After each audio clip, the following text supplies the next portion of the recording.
Hey guys, what it is Yo Girl Cadillac. I'm Cadillac Dixon. I'm the Draw My Life prison wife. I'm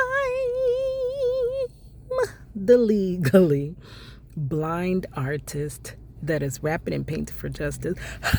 Hoping, cause you got to hold your breath for justice to see justice before it all fades to black. Yeah, hiss, yeah, girl, Cadillac. Anyways, guys, I am coming through today, tonight, September the 19th, 2025. First, before I get into anything, I want to send a congratulations, like girl, all them syllables, to Miss Wisdom Speaks Truth. Today is her wedding day, girl. And I have I literally watch her like quite often. Y'all know the content that I consume. It is either about justice, it's about narcissistic abuse recovery, or it is about spiritual content. Like, girl, just so a lot of the people that I watch, like I watch Latoya O'Keel. These are the creators I like. I watch Set Apart to Serve. I watch It's Church Life. And I watch Wisdom Speaks Truth.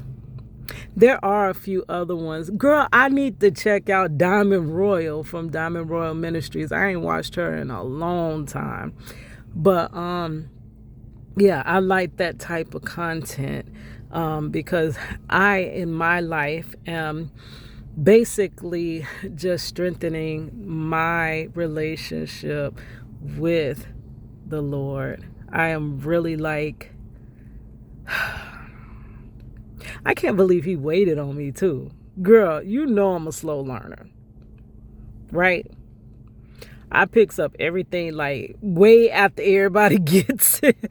I'm like, huh? Like completely off. And then one day I finally get it. It finally clicks. Well, at 40, I screamed out, "What is wrong with me?" And it was like, God was like, I'm so glad you asked, because now I can finally tell you, girl. So since age 40, it's like the puzzle pieces of my life,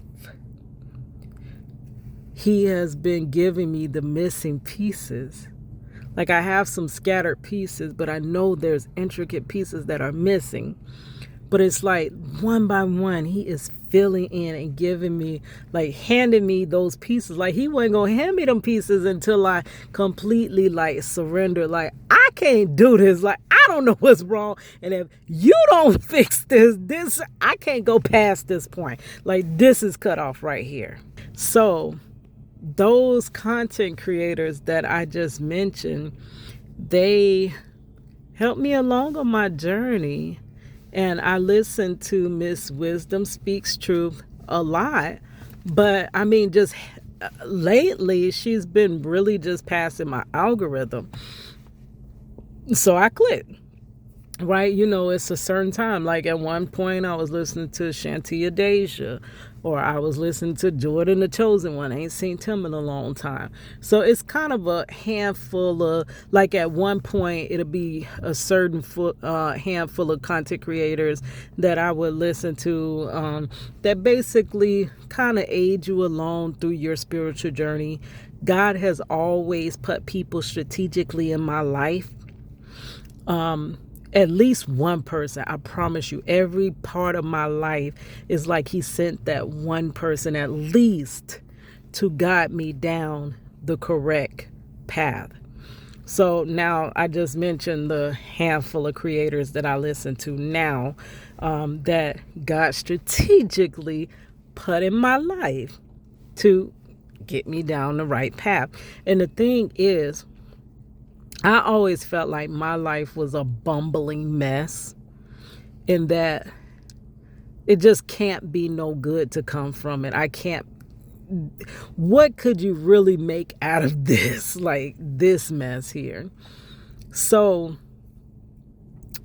looking back though, where you can actually see where you've been and where you are, you look back, you like, oh my goodness, I completely thought I was off track, off course, and you can see the work of the Most High. You can see how he got you through, how he got me. I'm going to talk about me, how he got me through some things. And I'm like, I didn't even realize he was actually guiding me. I always thought I've been completely off track. And if you want to say it this way, I always felt like I got to be out of his will, like, because this is not going how it's supposed to go. But I know I've been praying since day one. But then when you're looking at it hindsight, you realize that he was guiding you, right? So Miss Wisdom Speaks Truth has really been crossing my algorithm. Her live, she just did, I think it was 7 days live. And even when I couldn't catch them, I was watching them on a replay. And it's just really helping me at this point in my life. So if she's crossing my algorithm that much, then I know that it is strategic. It is God's hand that, that's who I am watching at this moment, heavily. Amongst other, I love my Justice, but I got to balance it, because Justice will have you, girl, it'll have you off balance. So you got to be built up spiritually if you are going to fight for justice, and if you're going to watch things that pertain to justice. And the reason I keep my ear to the streets with justice is because, which is really injustice that is happening to us, because I believe that is the purpose that I have been through so much warfare in the justice area, right? So tonight was her wedding night. Congratulations. And just watching her tell her testimonies, it inspired me to tell my testimonies. So that's how I started doing little things, telling you what I've been through in my life. This is actually a channel that was started and devoted to prison wife life.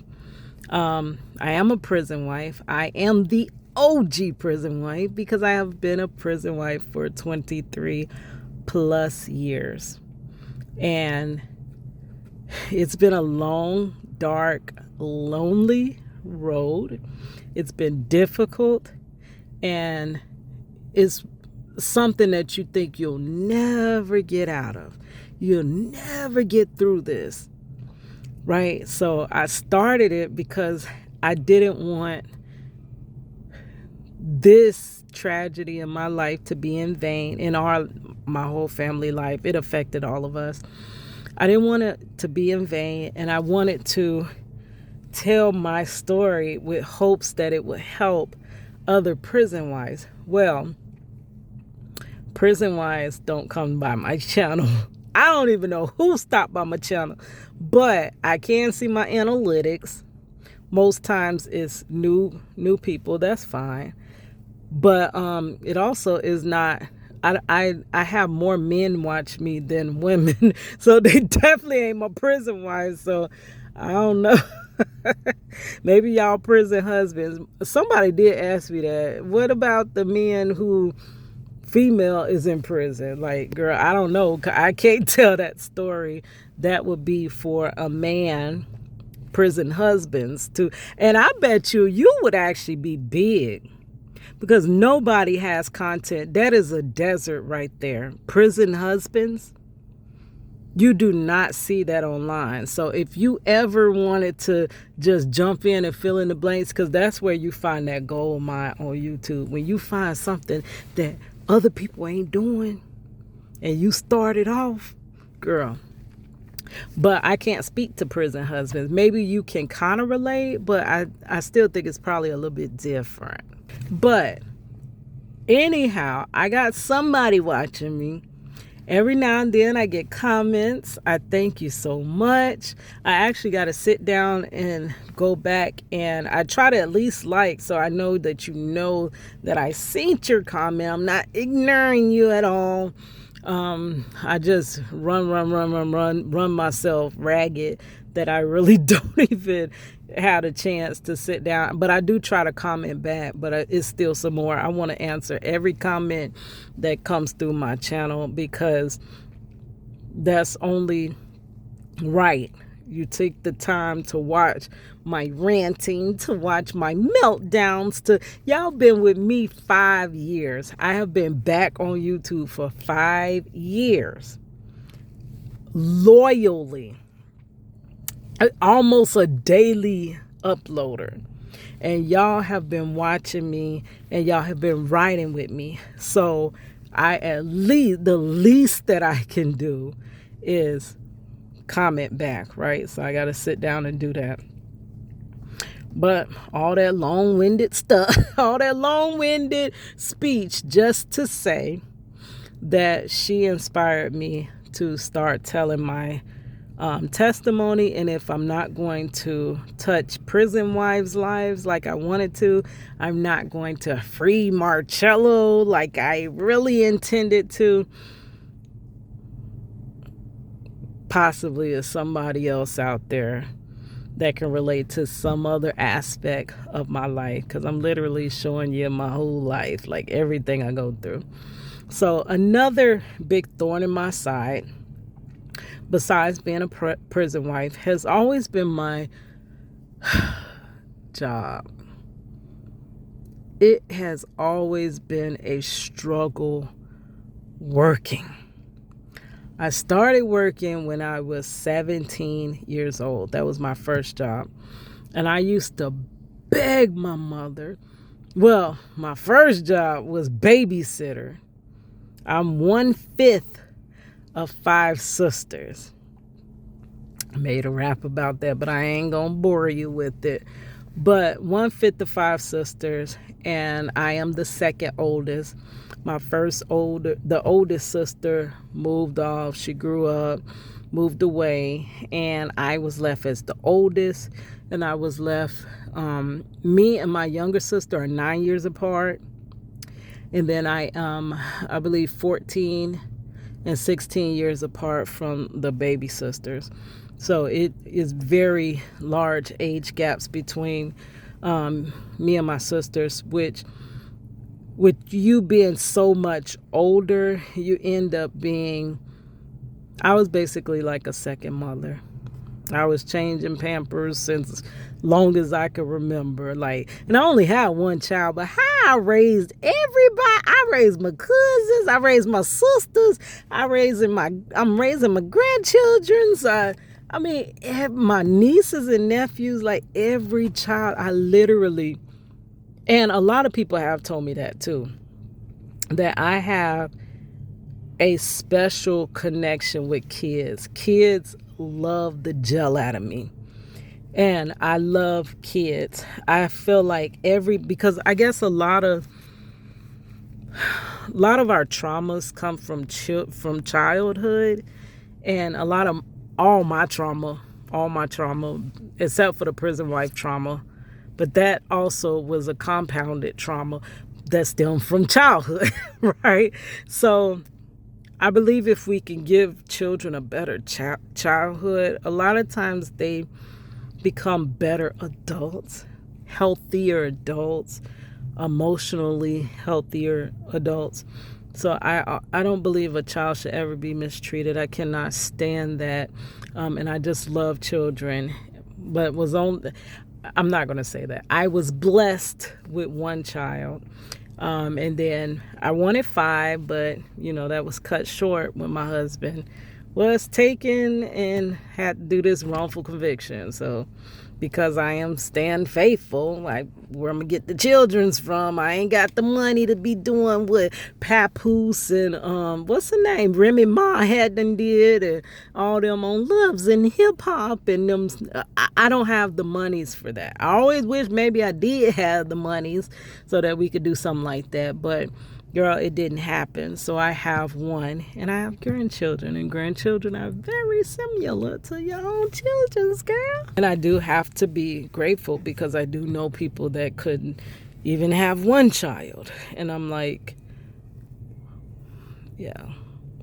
So always got to keep that gratitude about yourself, because it's always someone that wants at least what you have. If they could just have what you have, they would feel like they would be okay. So possibly one of my purpose or calling could have been something dealing with children, right? But that still falls in line with justice for children. Just, I don't know. But it has been so difficult.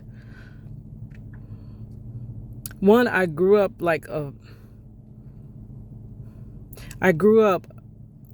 as like what you would call a phenom.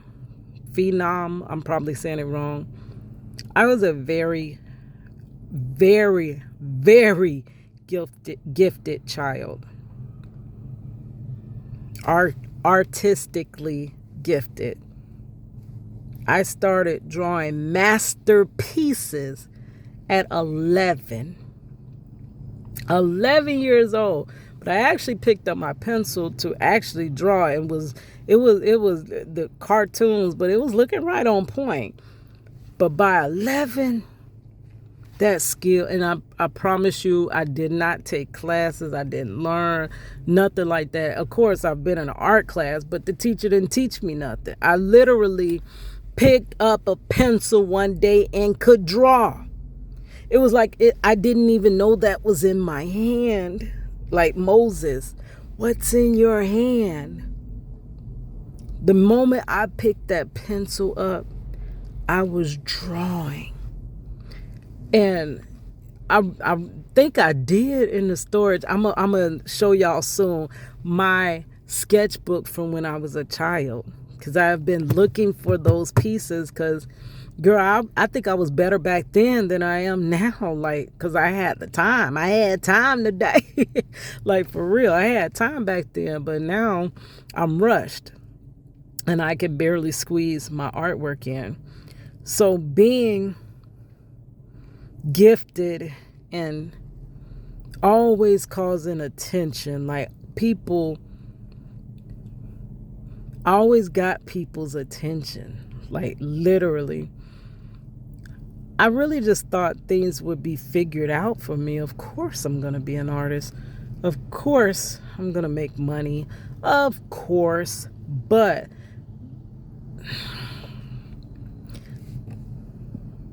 and I was not good in school at all. Only thing I was good at, now I was a great English and language, and when we had creative writing, anything that had to do with words. So I have a gift of words and a gift of drawing, amongst a lot of other gifts. But that's what my two biggest gifts were. So I really didn't think it would be, I knew I wouldn't be, ain't no way I see myself at 44 years old, broke as jail. Because one, in that age, it wasn't so outlandish to think you were going to have a house and a car. Like, you didn't think inflation was going to be to the point where you literally, like, I probably would have made it, but it's like the world shifted mid our lives. That, like the ones from the 80s, the world shifted and we didn't quite. So we know half of the life before, when you could actually have some type of life. You could retire. You could have a 401k and retire. You could own a home.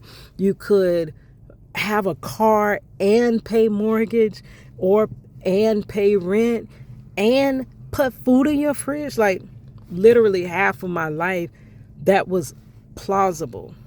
But the shift around 2020, that's the second decade into the 2000s, it just changed. It's no longer. It's almost not even livable for a single person, right? To live singly. We really need to be family units, but though the families were allegedly destroyed, because when times like this came, we would have been prepared because we would have been families, we would have been tribes, we would have been together like God intended.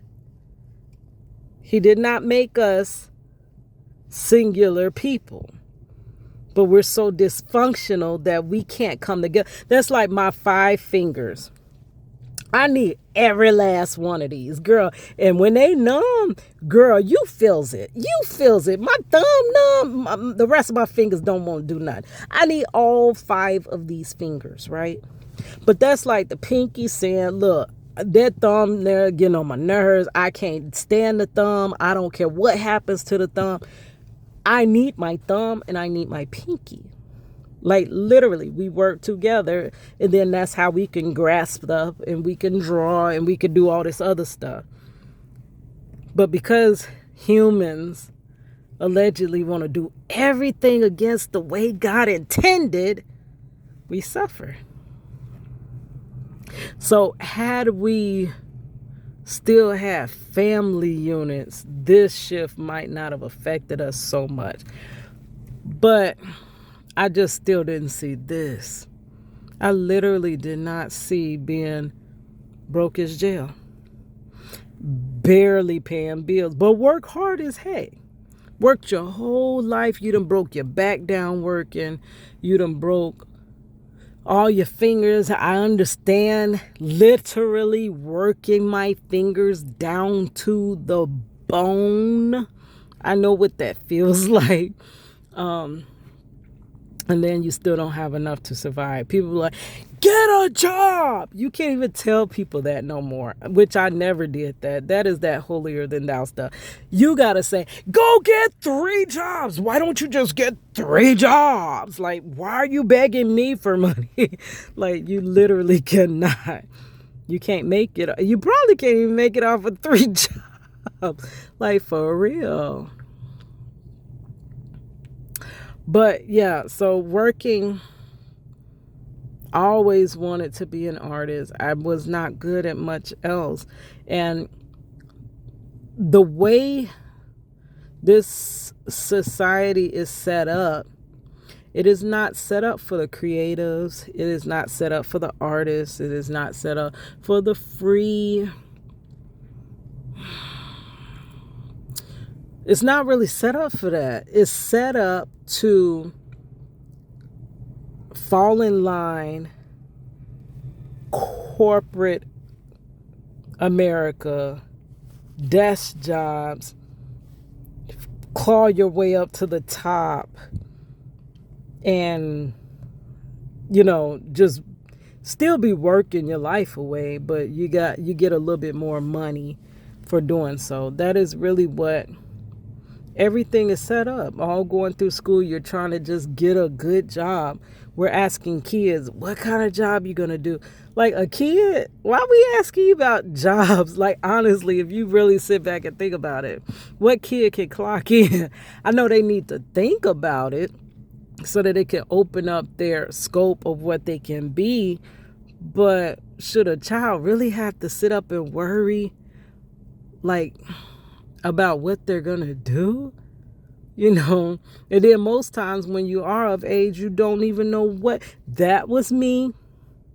Don't even know what you're gonna be, because of course artists is not accessible to most. So it was not accessible for me to make a living off of art. So I gotta find an alternative of what I can be, because I'm truly designed and made to be an artist.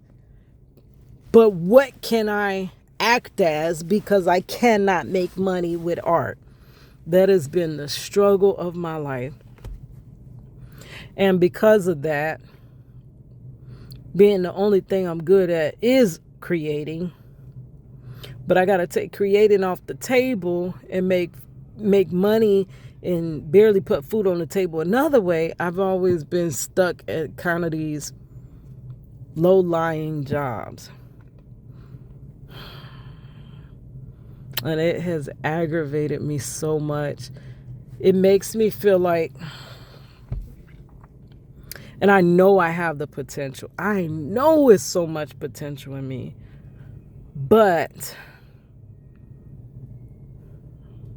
I don't know. It just feels like I'm not gonna, this is all I'm gonna know.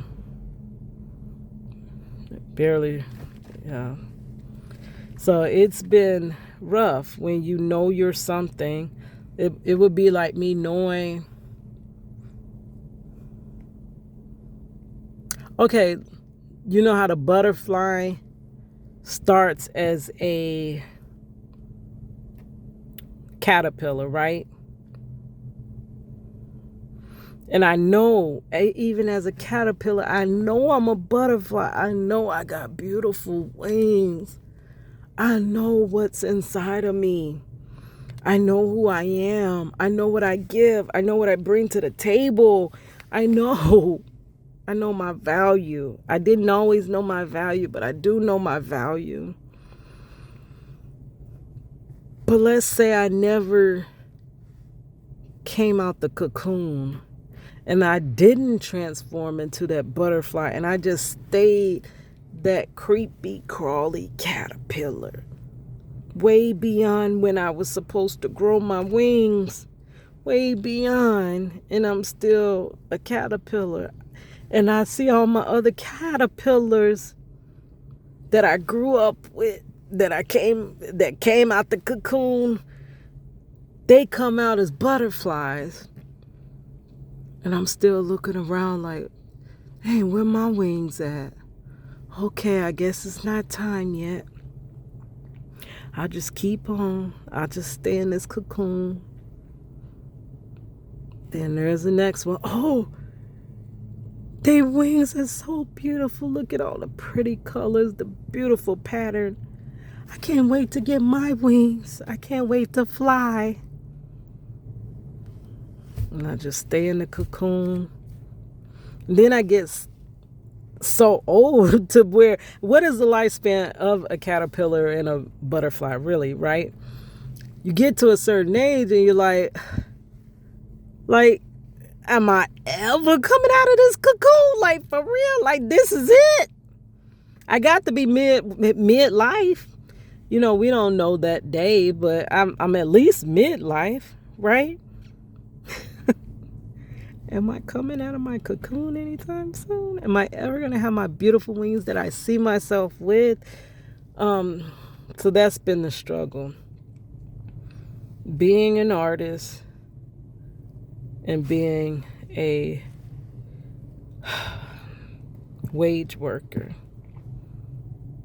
And then another thing that has helped keep me down at a certain level is all my disabilities. Disabilities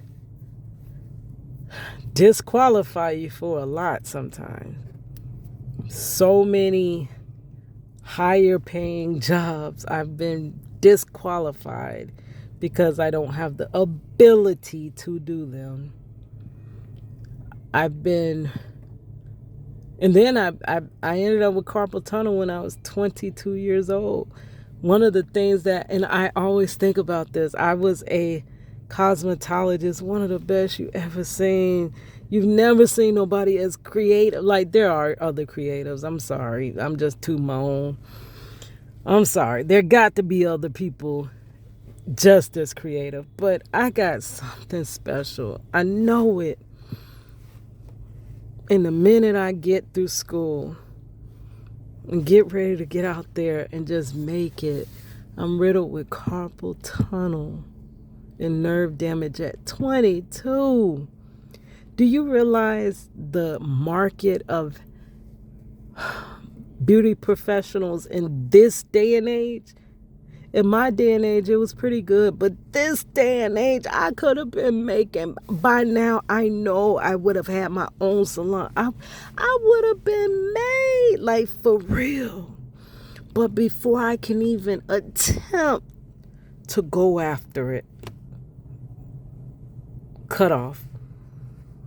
Hands gone to bed. Completely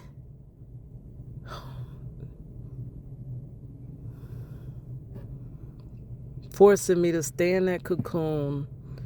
It's like, and then it would be like you pursued your wings and then they were chopped off as soon as you got them.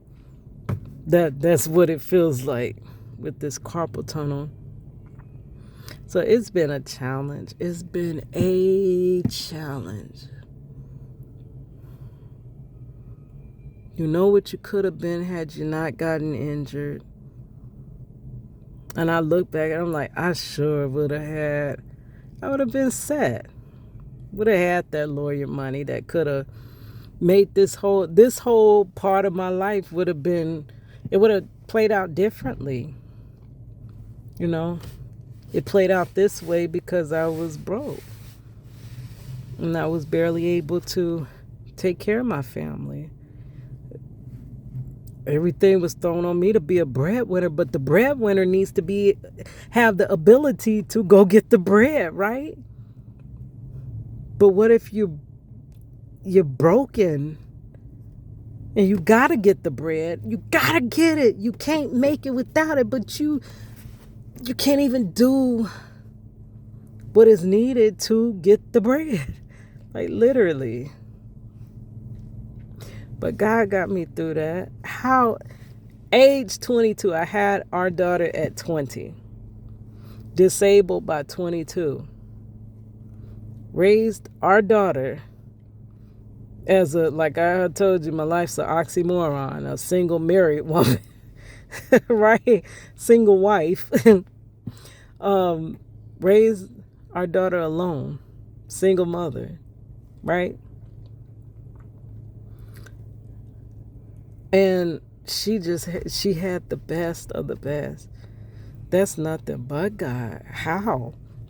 My earning potential had been cut off before it could start. I don't know how I raised her. When I look back, I'm like, how did you do that? Like literally, like how? It is the grace of God. And it was so many nights I cried. I can't wait to... I can't do this no more. I'm gonna, you know how I say, if you faint not, it's so many times I fainted. But it was always this little piece of hope that remained. It's like that one droplet, I can't get rid of it. I've actively been trying to get rid of that little droplet of hope, because in my life it has replenished itself. That one drop gets expanded to the size of a freaking ocean, and then it draws back and it depletes back down to that one little drop, and then the hope ignites it again, and then it expands back to that big old ocean with endless possibilities, and then it depletes and dries up and shrivels back to that one little droplet. But I can't get rid of that one droplet.